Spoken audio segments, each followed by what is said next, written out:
ஓம். புத்தகம் வாசிப்போமா பகுதியில் மகாபாரத கதை பகுதி 40. புத்தகம் வாசிப்பது உங்கள் கோவிந்தராய் சுப்பிரமணி. முந்தைய பதிவில் ஜெயத்ரதன் கொல்லப்பட்டது. அதன் பின்பு போர் முறைகளை மீறி இரவிலும் போர் நடந்தது. கடோத்கஜன் கொல்லப்பட்டான். அதன் பின்பு துரோணரும் போரில் கொல்லப்பட்டார். இன்றைய பதிவில் கர்ணன் மாண்டது.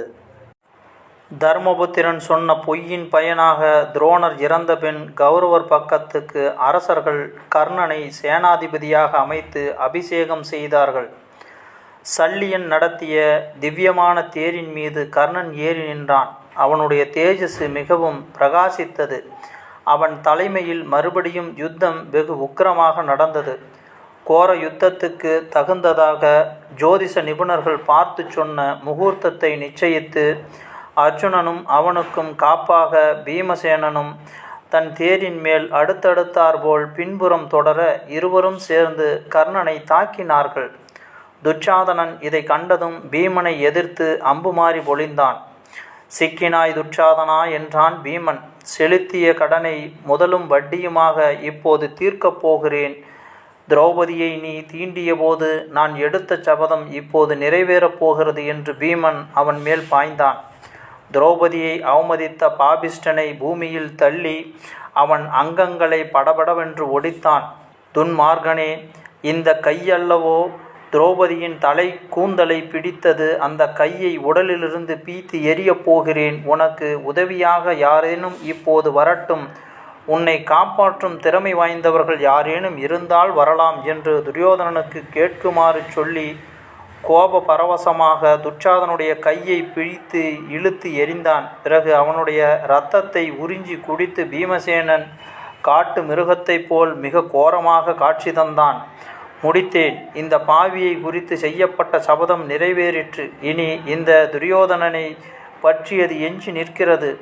அந்த யாக பசுவும் தயாராகட்டும் என்று சொல்லி பீமசேனன் யுத்தத்தில் யமஸ்வரூபமாக தாண்டவமாடினான். இந்த கோர காட்சியை பார்த்து அனைவரும் நடுங்கினார்கள். கர்ணனுடைய உடலும் கூட நடுங்கிற்று. சல்லியன் கர்ணனை தேற்றினான். இது தீரனான உனக்கு தகாது. துரியோதனன் மனமுடைந்து நிற்கும்போது நீயும் தைரியத்தை இழக்கலாகாது. துச்சாதனன் இறந்தபின் உன்னைத்தான் அனைவரும் நம்பியிருக்கிறார்கள். முழு பொறுப்பும் பாரமும் இப்போது நீ தாங்க வேண்டும். சத்திரிய தர்மத்தை நடத்து. அர்ஜுனனை தாக்கி வெற்றியோ ஸ்வர்க்கமோ பெறுவாயாக என்றான். தேரை ஓட்டிய சல்லியன் சொன்னதை கேட்ட கர்ணன் கண்கள் சிவக்க கோப ஆவேசமாக அர்ஜுனனை தாக்கச் சென்றான். இந்த யுத்தம் போதும், இனி விரோதத்தை நிறுத்துங்கள். துரியோதனா, என் அப்பனே, பாண்டவர்களிடம் சமாதானம் செய்துகொள். யுத்தத்தை நிறுத்து என்றான் அஸ்வத்தாமன்.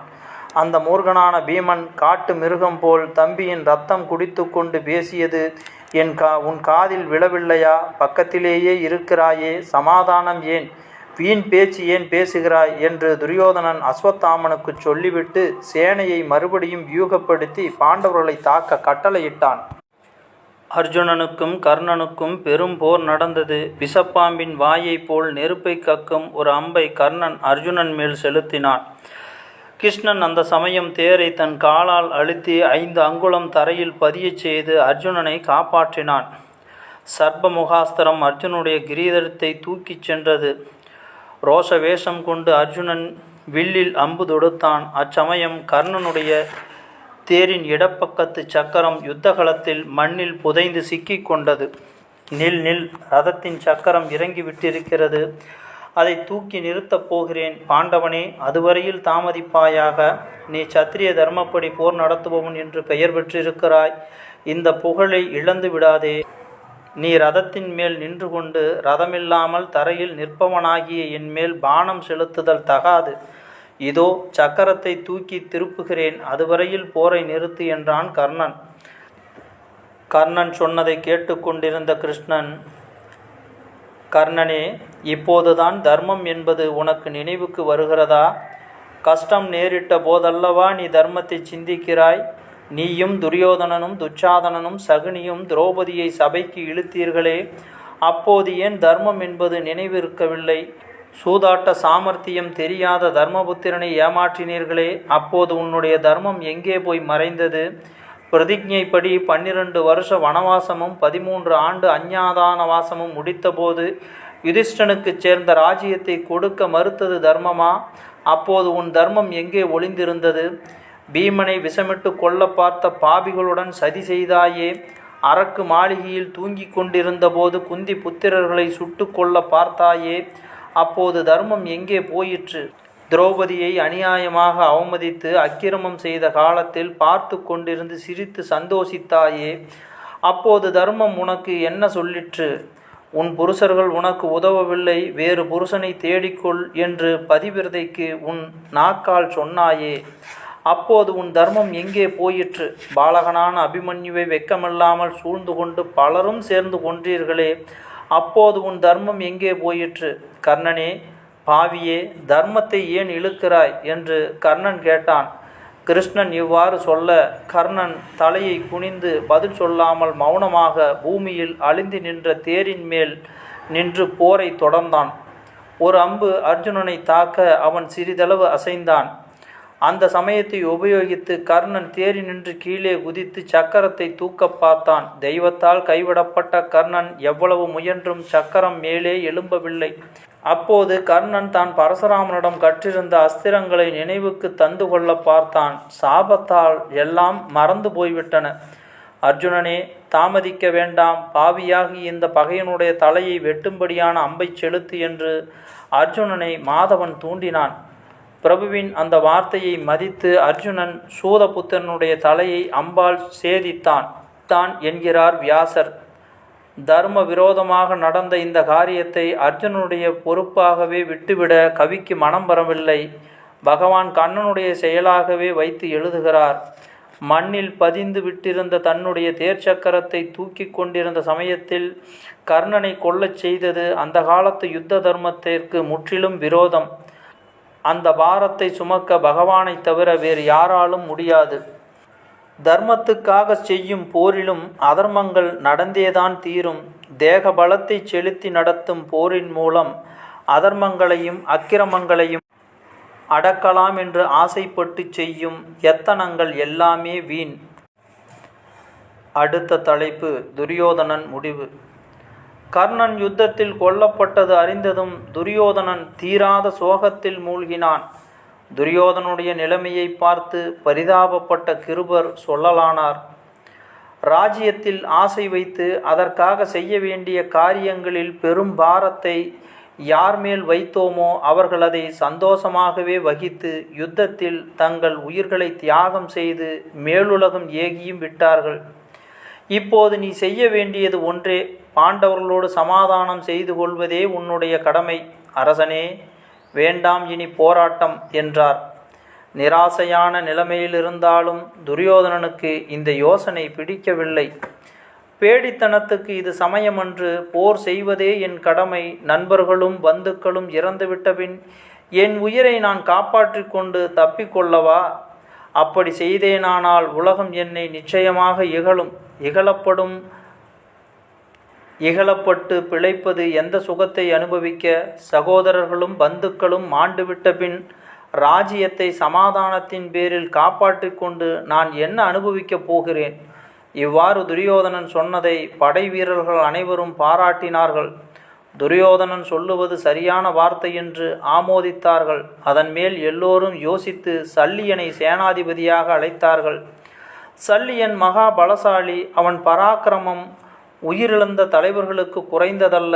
அவன் தலைமையின் கீழ் பலத்த யுத்தம் மறுபடியும் துவங்கிற்று. பாண்டவர் பட்சத்தில் இப்போது யுதிஷ்டிரன் முழு பாரமும் வகித்தான். அவன் நேரில் சல்லியனை தாக்கினான். அதுவரையில் சாந்தமே உருகொண்டவனாக விளங்கிய யுதிஷ்டிரன் இப்போது சினம் கொண்டு கோர யுத்தம் நடத்தியது வியப்பாக இருந்தது. வெகுநேரம் சமயுத்தம் நடந்த பின் தர்மபுத்திரன் சல்லியன் மேல் சக்தி ஆயுதத்தை வீசினான். சல்லியன் உயிரிழந்து திருவிழா முடிந்தவுடன் விழுந்து கிடக்கும் துஜஸ்தம்பத்தை போல் தரையில் கிடந்தான். சல்லியனும் இறந்து போனான். இனி ஒருவித பலமும் இல்லை என்று கௌரவப்படை மனக்கலக்கம் அடைந்தது. ஆயினும் எஞ்சிய திருதராஷ்டிர புத்திரர்கள் ஒன்று சேர்ந்து பீமனை 4 பக்கங்களிலிருந்தும் தாக்கினார்கள். அவ்வளவு பேரையும் பீமன் கொன்றான். 13 வருஷ கோபத்தால் உள்ளம் வெந்த வாயுபுத்திரன் இன்று தன் வாழ்க்கை பயனை அடைந்தேன் என்று எண்ணி மகிழ்ந்தான். அதன்பின் சகுனி சகாதேவனை தாக்கினான். கூறிய எஃகு அம்பு ஒன்றை சகாதேவன் குறித்து, மூடனே, நீ செய்த பாவத்தின் பலனை இப்போது அடைவாய் என்று சொல்லி சகுனியின் தலை அறுபட்டு கீழே விழும்படி எய்தான். கௌரவர்களின் பாவங்களுக்கெல்லாம் மூலமாயிருந்த தலையானது அறுபட்டு வீழ்ந்தது என்றார் முனிவர். துரியோதனன் ஒருவன் தவிர எல்லோரும் மாண்டு விட்டார்கள். சேனையின்றி ரதமின்றி பரிதாப நிலையிலிருந்த அந்த வீரன் கதாயுதத்தை எடுத்துக்கொண்டு பாதசாரியாக தன்னந்தனியாக ஒரு தண்ணீர் மடுவை நோக்கி சென்றான். ஒரு மடுவை கண்டான். குளிர்ந்த தண்ணீரில் இறங்கினால் உடலின் வெப்பம் தனியுமென்று மடுவில் இறங்கி நின்றான். மகா ஞானியாகிய விதுரர் என்ன நடக்கும் என்பதை முந்தியே கண்டுகொண்டு சொன்னார் என்று தனக்குள் சொல்லிக்கொண்டு அந்த மடுவில் இறங்கினான். காலம் தவறிய பிறகு அறிவு தோன்றினால் ஒரு பயனும் இல்லை. செய்த கர்மங்களின் விளைவை அனுபவித்தே தீர வேண்டும். துரியோதனனை துரத்தி கொண்டே அங்கே யுதிஷ்டனும் அவன் தம்பிகளும் வந்து சேர்ந்தார்கள். துரியோதனா, குலத்தையும் குடும்பத்தையும் நாசம் செய்துவிட்டு தண்ணீரில் மறைந்து ஒளிந்து கொண்டு உயிர் தப்ப பார்க்கிறாயா? உன்னுடைய மானமும் நன்மதிப்பும் எங்கே போயிற்று? வெளியே வந்து யுத்தம் செய். சத்திரியனாய் பிறந்தாய், யுத்தத்தினின்று தப்பி பிழைக்க பார்க்காதே என்றான் தர்மபுத்திரன். அப்போது துரியோதனன் மிகவும் வருத்தப்பட்டு, என் உயிரை காப்பாற்றிக் கொள்ள நான் இவ்விடம் வரவில்லை. பயத்தால் நான் இங்கு வந்துவிட்டேன் என்று எண்ணாதீர்கள். என் உடலின் சிரமத்தை தீர்த்து கொள்ளத்தான் இங்கு வந்து குளிர்ந்த நீரில் இறங்கி நின்றேன். ஓ தர்மபுத்திரனே, எனக்கு எந்த பயமும் இல்லை. உயிரை பற்றின ஆசை இல்லை. ஆயினும் இப்போது யுத்தத்தில் மனம் செல்லவில்லை. என்னை சார்ந்தவர்கள் அனைவரும் மாண்டார்கள். ராஜ்ய பதவியில் எனக்கிருந்த விருப்பம் தீர்ந்தது. இந்த உலகம் உனதே, கவலையின்றி நீயே அனுபவிப்பாயாக என்றான். ஊசிமுனை நிலமும் இல்லை என்று அந்த நாளில் நீ சொன்னாயல்லவா? சமாதானத்தை விரும்பி நாங்கள் கெஞ்சி கேட்ட காலத்தில் இல்லை என்று சொன்ன நீ எல்லாம் எடுத்துக்கொள் என்கிறாய். நீ செய்த பாவங்களை எல்லாம் எடுத்து சொல்ல வேண்டுமா? நீ எங்களுக்கு இழைத்த தீங்குகளுக்கும் திரௌபதிக்கு இழைத்த அவமானமும் உன் உயிரை கொண்டுதான் தீரும் என்றான் தர்மபுத்திரன். சஞ்சயன் திருதராஷ்டிரனுக்கு சொல்கிறான். இந்த கொடிய வார்த்தைகளை யுதிஷ்டன் வாயால் கேட்டதும் உன் மகன் துரியோதனன் கதாயுதத்தை தூக்கி கொண்டு தண்ணீரிலிருந்து எழுந்து நின்றான். எழுந்து நின்ற துரியோதனன், வாருங்கள், ஒருவர் பின் ஒருவராக வாருங்கள். நான் தனியாக இருக்கிறேன். நீங்கள் ஐவர் ஒன்று கூடி என்னை தாக்குவது நியாயமன்று. என் தேகத்துக்கு கவசமும் இல்லை. ஓய்ந்து போயிருக்கிறேன். உடம்பில் பல இடங்களில் காயமடைந்திருக்கிறேன் என்றான். அதற்கு தர்மபுத்திரன், ஒருவனை பலர் சேர்ந்து எதிர்ப்பது தவறானால் அபிமன்யு எவ்வாறு இறந்தான்? உன் சம்மதம் பெற்றாலல்லவோ பலரும் சேர்ந்து அவனை அநியாயமாக கொன்றார்கள். தங்களுக்கு கஷ்டம் நேரிட்ட போது எல்லோரும் தர்மசாஸ்திரம் எடுத்து ஓதுவார்கள். மடுவை விட்டு வெளியே வந்து கவசம் தரித்துக்கொள். எங்களுக்குள் யாரேனும் ஒருவனை தேர்ந்தெடுத்து அவனுடன் யுத்தம் செய். இறந்து சொர்க்கம் செல் அல்லது வென்று அரசனாவாய் என்று தர்மபுத்திரன் சொன்னான். அதன் மேல் பீமனுக்கும் துரியோதனனுக்கும் யுத்தம் நடந்தது. அவர்களுடைய இரு கதாயுதங்களும் ஒன்றை ஒன்று தாக்கிய போது நெருப்பு பொறிகள் பறந்தன. வெகுநேரம் யுத்தம் நடந்தது. பார்த்து கொண்டிருந்தவர்கள் அந்த இருவரில் யார் வெல்வார்கள் என்று பேசிக்கொண்டிருந்தார்கள். துரியோதனுடைய தொடையை பிளந்து பீமன் தன் பிரதிஜையை பூர்த்தி செய்வான் என்று கண்ணன் கூறியது பீமனுக்கு கேட்டது. சிம்மம் பாய்வது போல் பீமன் துரியோதனன் மேல் பாய்ந்தான். பாய்ந்து கதையை ஓங்கி துரியோதனுடைய தொடையின் மேல் அடித்தான். துரியோதனன் வீழ்ந்தான். வீழ்ந்து கிடந்த துரியோதனுடைய தலையை காலால் துவைத்து பீமன் கூத்தாடினான். அப்போது கண்ணன், பீமனே, போதும், உன் கடனை தீர்த்தாய். துரியோதனன் அரசனாக பிறந்தவன், நம்முடைய குலத்தவன். அவன் தலையை காலால் உதைக்கலாகாது. சீக்கிரத்தில் பாபிஷ்டனுடைய உயிர் உடலை விட்டு பிரியும். பாண்டு குமாரர்களே, துரியோதனனும் அவன் சகாக்களும் இறந்தார்கள். இனி தாமதம் ஏன்? தேர் ஏறுங்கள் என்றான். அச்சமயம் கீழே கால் உடைந்து கிடந்த துரியோதனன் முகத்தில் கோபமும் வெறுப்பும் கலந்து நெருப்பு போல் எரிந்தது. கிருஷ்ணனை பார்த்து, தர்ம முறையில் போர் புரிந்த அநேக வீரர்களை பல மோசங்கள் செய்து கொள்ளுவித்தாய். உனக்கு வெட்கம் சிறிதும் இல்லையா? கர்ணனோடாவது பீஷ்மரோடாவது துரோணரோடாவது நேர்மையான முறையில் நீ போர் புரிந்திருந்தால் ஒரு நாளும் வெற்றி அடைந்திருக்க மாட்டாய் என்றான். உயிர் உடலை விட்டு நீங்கும் சமயத்தில் இவ்வாறு சொன்ன துரியோதனனை பார்த்து கிருஷ்ணன், துரியோதனா, வீண் பேச்சு பேசுகிறாய். ஆசையினாலும் ராஜ்ய பலம் பெற்ற கர்வத்தினாலும் நீ செய்த பாவங்களுக்கு கணக்கில்லை, அதன் பலனை அனுபவிக்கிறாய் என்று சொன்னான். துரியோதனன், சத்திரியர்கள் எவ்வாறு இறக்க விரும்பினார்களோ அந்த மரணத்தை நான் அடைந்தேன். என்னை விட பாக்கியவான் யார்? என் நண்பர்களுடன் என்னை தொடர்ந்தவர்களுடனும் நான் சொர்க்கம் போகிறேன். கீழே விழுந்து கிடக்கும் என் தலைமேல் பீமன் தன் காலை வைத்து உதைத்ததால் எனக்கு துயரமில்லை. காக்கைகளும் என் தலைமேல் தம் கால்களை இன்னும் சில நிமிஷங்களுக்குள் வைக்கப் போகின்றன அல்லவா என்றான். இவ்விதம் துரியோதனன் வீரனுக்கு தகுந்த பேச்சுகள் பேசுகையில் ஆகாயத்திலிருந்து புஷ்ப வருஷம் வருஷித்தது என்கிறார் முனிவர். லோபத்தினாலே துரியோதனன் முதலில் அதர்மத்தில் இறங்கினான். அதன் பலனாக விளைந்த கோபத்தினால் இரு பக்கங்களிலும் பல அதர்மங்கள் தோன்றின. அடுத்த தலைப்பு பாண்டவர்களின் வெட்கம். யுத்தம் முடியும் தருவாயில் பலராமன் தீர்த்த யாத்திரை முடித்துவிட்டு குருச்சேத்திரம் வந்து சேர்ந்தான். அப்போது பீமனும் துரியோதனனும் மல்யுத்தம் செய்து கொண்டிருந்தார்கள்.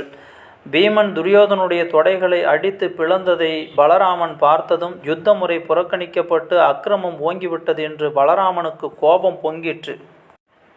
சீச்சி, கதாயுத போரில் நாபிக்கு கீழே யாராவது அடிப்பார்களா? சாஸ்திரம் விரோதமாக இந்த பீமன் நடந்து கொண்டான். இவ்வாறு பீமனுடைய நடவடிக்கையை பார்த்து பொறுக்காமல் பலராமன் தன் சகோதரன் கிருஷ்ணனை நோக்கி, நீ இதையெல்லாம் பொறுப்பாய், என்னால் பொறுக்க முடியாது என்று சொல்லி கலப்பையை மேலே தூக்கி கொண்டு பீமனை நோக்கி சென்றான்.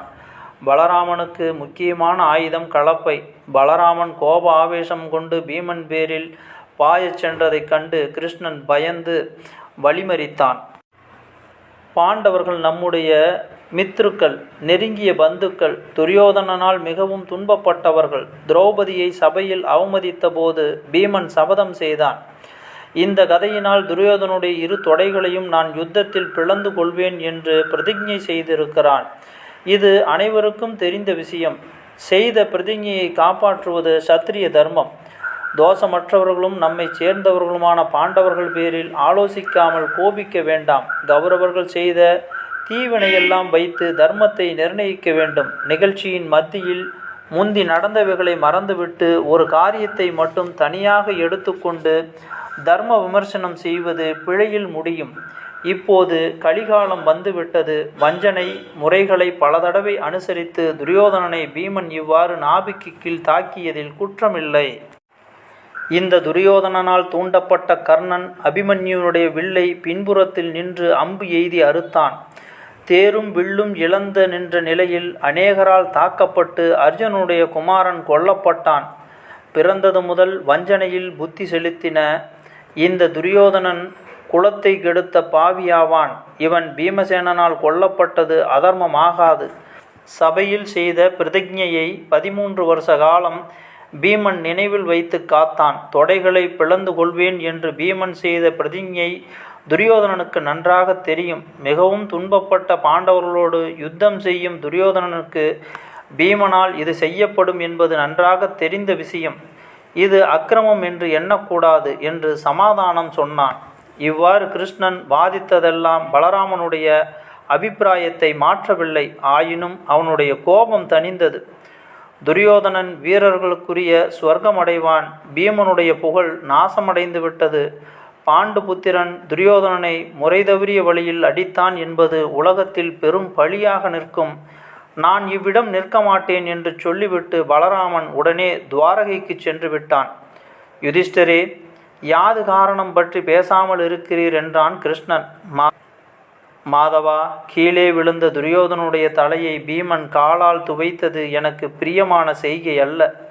குலம் அழிந்து போவதை பார்க்கிறேன். கௌரவர்களால் நாம் வஞ்சிக்கப்பட்டோம். பீமனுடைய உள்ளத்தில் நிறைந்து நிற்கும் துக்கத்தையும் கோபத்தையும் நான் அறிவேன். மூடனும் பேராசை காரணமான துரியோதனனை இவ்வாறு கொன்றது நியாயமோ அநியாயமோ எப்படி ஆயினும் மிகப்பெரிய துக்கங்களை அனுபவித்த பீமன் செய்ததை நான் ஆட்சேபிக்க முடியவில்லை என்றான். தர்மம் தவறினால் சமாதான வாதங்களினாலும் அமைதி உண்டாகாது. மகா புத்திமானான அர்ஜுனனும் பேசாமலிருந்தான். பீமனை புகழவும் இல்லை, குற்றம் கூறவும் இல்லை. ஆனால் பக்கத்தில் நின்ற மற்றவர்கள் துரியோதனுடைய குற்றங்களை எல்லாம் எடுத்து சொல்லி கொண்டிருந்தார்கள். கிருஷ்ணன் அவர்களை நோக்கி, சத்திரிய வீரர்களே, அடித்து வீழ்த்தப்பட்டு சாகும் தருவாயில் கிடக்கும் சத்ருவை மேலும் மேலும் இகழ்ந்து பேசுவது தகாது. மூடன் கொல்லப்பட்டான், பாவிகளுடைய சவகாசத்தை அடைந்ததால் இவன் போனான், நாம் ரதமேறி போவோம் என்றான். கால்கள் உடைந்து தரையில் குற்றுயிராக கிடந்த துரியோதனன் கிருஷ்ணன் சொன்னதை கேட்டு கோப ஆவேசமானான். 2 கைகளையும் தரையில் ஊன்றி கஷ்டப்பட்டு எழுந்து உட்கார்ந்து கிருஷ்ணனை பார்த்து, நீசனே, உன் தகப்பன் வாசுதேவன் கம்சனுடைய தாசன் அல்லவா? நீ அரசர்களுடைய சவகாசம் பெறத்தகாதவன், வெட்கமில்லாமல் பேசுகிறாய். என் தொடைகளை பார்த்து அடிக்கச் சொன்னது நீயல்லவா? நானும் பீமனும் சமயுத்தம் செய்து கொண்டிருந்த போது அர்ஜுனுடன் பேசுவது போல் தொடைகளை காட்டி பீமனுக்கு தெரியும்படி நீ செய்தது எனக்கு தெரியாது என்று எண்ணுகிறாயா? உனக்கும் வெட்கமில்லை, தயவுமில்லை. பிதாமகர் பீஷ்மர் உன்னுடைய புத்தியாலே அல்லவா மாண்டார். சிகண்டியை முன்னிறுத்தி யுத்தம் செய்வித்தது நீயே. தர்மபுத்திரனை பொய் சொல்ல வைத்து அதர்ம முறையில் துரோணரையும் மாய்த்தாய். யுதிஷ்டிரன் சொன்ன அசாத்தியத்தை நம்பி துரோணர் தம் வில்லை கீழே போடச் செய்தது நீயல்லவா? ஆயுதமின்றி யோக நிலையில் உட்கார்ந்திருந்த ஆச்சாரியாரை அந்த பாவியான துஷ்டுத்யும்மன் கொன்றதை தடுக்காமல் பார்த்து கொண்டு சந்தோஷப்பட்டாயல்லவா? அர்ஜுனனை கொல்வதற்காக காப்பாற்றி வைத்திருந்த சக்தி ஆயுதத்தை கர்ணன் கடோத்கஜன் மீது பிரயோகித்து செலவழித்துவிட செய்ததும் உன் வஞ்சனையல்லவா? பாபியே, கைவெட்டப்பட்டு பிரயோபவேஷ நிலையிலிருந்த பூரி சிரவசை சாத்தியகி குரூரமாக கொன்றதும் உன் தூண்டுதலால் அல்லவா? உன்னால் அல்லவோ கர்ணன் பூமியில் அழிந்துவிட்ட தன் தேரின் சக்கரத்தை தூக்கி கொண்டிருந்த போது இகழத்தக்க முறையில் அர்ஜுனனால் கொல்லப்பட்டான். அயோக்கியனே, எங்களுடைய நாசத்திற்கெல்லாம் நீயே காரணம். சிந்து ராஜனான ஜெயத்ரதன் உன்னுடைய மாய வித்தையால் ஏமாற்றப்பட்டு அஸ்தமனம் ஆகிவிட்டது என்று எண்ணி அஜாக்கிரதையாக இருந்த சமயத்தில் கொல்லப்பட்டதை உலகம் இகழவில்லையா என்று இவ்வாறு சரமாரியாக நிந்தித்துவிட்டு வழிதாங்க முடியாமல் மறுபடியும் பூமியில் விழுந்தான். காந்தாரி புத்திரனே, கோபத்தில் உயிரை வீணாக எரித்து கொள்கிறாய். உன்னுடைய பாவங்களே உன் நாசத்துக்கு காரணம், நான் அல்ல. உன்னுடைய தோஷத்தினால்தான் பீஷ்மரும் துரோணரும் உயிரை இழந்து மாண்டார்கள். நீ பாண்டு புத்திரர்களுக்கு செய்த அநியாயங்களையெல்லாம் எடுத்து சொல்ல வேண்டுமா? திரௌபதியை அவமானப்படுத்தியதற்கு எந்த தண்டனை தான் அதிகமாகும்? நீ செய்த தீமைகளின் காரணமாக உண்டான பகையும் கோபமும் எவ்வாறு மற்றவர்களின் குற்றமாகும்? நாங்கள் செய்த வஞ்சனைகளெல்லாம் நீ செய்து வந்த மகா பாவமான காரியங்களால் அனுஷ்டிக்கப்பட வேண்டியதாயின. நீ கோபத்தினால் செய்த பாவங்களின் பயனை யுத்த பூமியில் அனுபவித்தாய். ஆனால் வீரனைப் போல் மாண்டாய். சத்திரியர்களுக்குரிய சொர்க்கத்திற்கு ஏகுவாய் என்றான் கிருஷ்ணன். கிருஷ்ணா, நண்பர்களோடும் உறவினர்களோடும் நான் சொர்க்கம் போகிறேன். நீங்கள் துக்கத்தில் மூழ்கி உயிருடன் இருப்பீர்கள் என்றான் துரியோதனன். மறுபடியும் ஆகாயத்திலிருந்து துரியோதனன் மேல் பூமாரி பொழிந்தது. கந்தர்வர்களின் வாத்தியங்கள் முழங்கிற்று. திசைகள் எல்லாம் ஜோதிமயமாக விளங்கி பிரகாசித்தன. இதை கண்டு வாசுதேவனும் பாண்டவர்களும் வெட்கம் கொண்டார்கள். துரியோதனன் சொன்னது உண்மை. வஞ்சனையின்றி நீங்கள் அவனை ஜெயித்திருக்க முடியாது என்றான் கிருஷ்ணன். பாரதம் எழுதிய வியாசர் துரியோதனன் வாய்வழி கண்ணனை நிந்திக்கிறார். கவிகளுக்கு பட்சாபாதம் கிடையாது. தர்மம் அதர்மம் இரண்டும் ஆண்டவன் இட்ட வழி செல்லும். அடுத்த தலைப்பு அஸ்வத்தாமன். துரியோதனனுடைய முடிவை பற்றிய விவரங்கள் அஸ்வத்தாமனுக்கு தெரிந்ததும் அவனுக்கு கடல் பொங்குவது போல் கோபம் பொங்கிற்று. தந்தையான துரோணரை கொல்லுவதற்காக செய்யப்பட்ட வஞ்சனையும் இப்போது துரியோதனனை யுத்த முறைக்கு முற்றிலும் விரோதமாக கொன்றதையும் எண்ணி அஸ்வத்தாமன் துரியோதனன் வீழ்ந்து கிடந்த இடத்துக்கு சென்றான். இந்த பாண்டவர்களை இன்றிரவே நான் கொல்லப் போகிறேன் என்று சபதம் செய்தான். குற்றுயிராய் கிடந்த துரியோதனன் மகிழ்ச்சி பரவசமடைந்து பக்கத்தில் நின்றவர்களுக்கு சொல்லி கௌரவ சேனைக்கு அஸ்வத்தாமனை தலைவனாக அபிஷேகம் செய்வித்தான். உம்மை நம்புகிறேன் என்று அஸ்வத்தாமனுக்கு சொன்னான். இருள் சூழ்ந்த ஒரு காட்டில் பெரிய ஆலமரத்தடியில் கிருபரும் கிருதவர்மாவும் அஸ்வத்தாமனும் தங்கியிருந்தார்கள். சூரியன் அஸ்தமித்து விட்டான். களைப்பால் கிருபரும் கிருதவர்மனும் தரையில் கிடந்தபடியே தூங்கி போனார்கள். அஸ்வத்தாமனுக்கு தூக்கம் வரவில்லை. கோபமும் துவேஷமும் மேலிட்டு சர்ப்பம் போல சீறிக்கொண்டிருந்தான். ராத்திரி நேரத்தில் சப்தமிடும் பிராணிகளின் சப்தத்தை கேட்டுக்கொண்டு ஆலோசித்து கொண்டிருந்தான். அந்த ஆலமரத்து கிளைகளில் காக்கைகள் கூட்டமாக இரவில் தங்கி கொண்டிருந்தன. அப்போது ஒரு பெருத்த கோட்டான் வந்து தூங்கிக் கொண்டிருந்த காக்கைகளை ஒன்றன் பின் ஒன்றாக கொத்தி கிழித்து கொன்று கொண்டிருப்பதை அஸ்வத்தாமன் பார்த்தான். இரவில் கண் தெரியாமல் அலறி உயிர்விட்ட காகங்களை பார்த்து அஸ்வத்தாமனுக்கு மனதில் ஒரு எண்ணம் உதித்தது.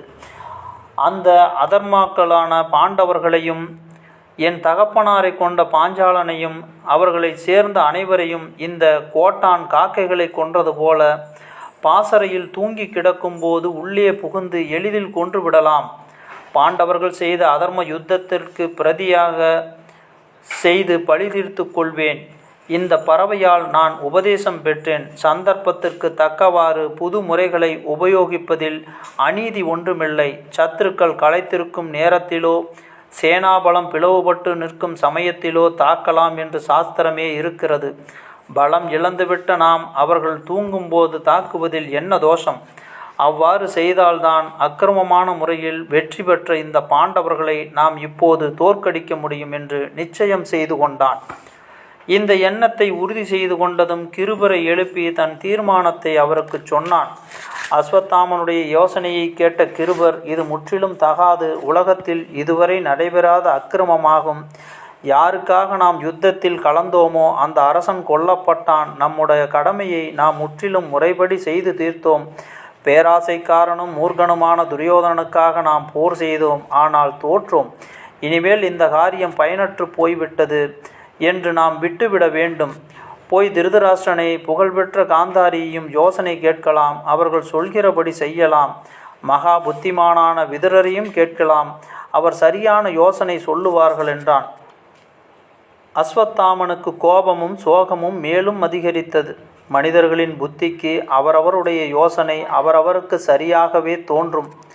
இந்த பாண்டவர்கள் துரியோதனனை கொன்றதும் என் தந்தையை கொன்றதும் பெரிய அதர்மம். நான் எண்ணி இருக்கிறபடி செய்வதே சரி என்று எனக்கு தோன்றுகிறது.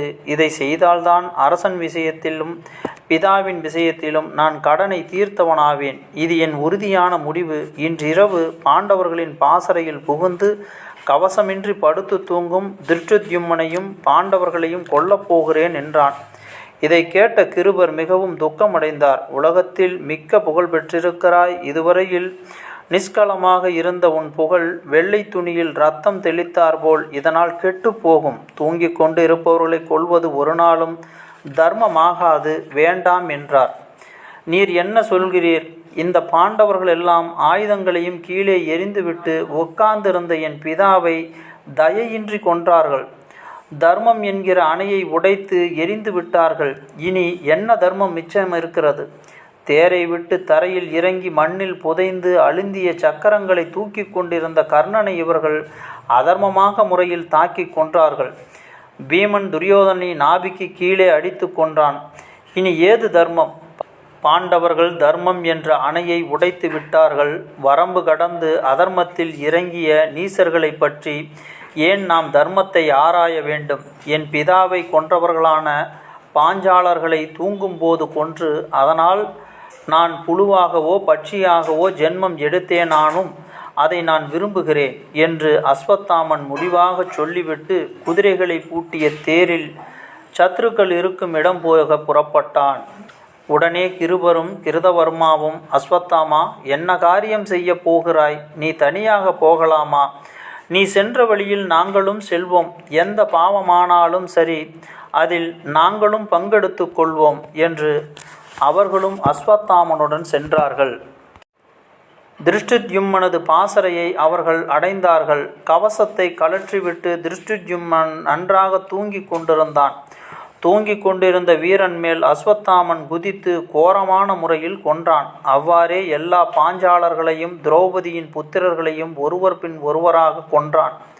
இப்படி அதுவரையில் கேட்டிராத கொடிய செய்கையை கிருபரும் கிருதவர்மாவும் அஸ்வத்தாமனும் செய்துவிட்டு பாசறைக்கு தீ வைத்து விட்டார்கள். நெருப்பு பற்றி கொண்டது. தூங்கிக் கொண்டிருந்தவர்கள் எழுந்து ஒன்றும் விளங்காமல் இங்கும் அங்குமாக ஓடினார்கள்.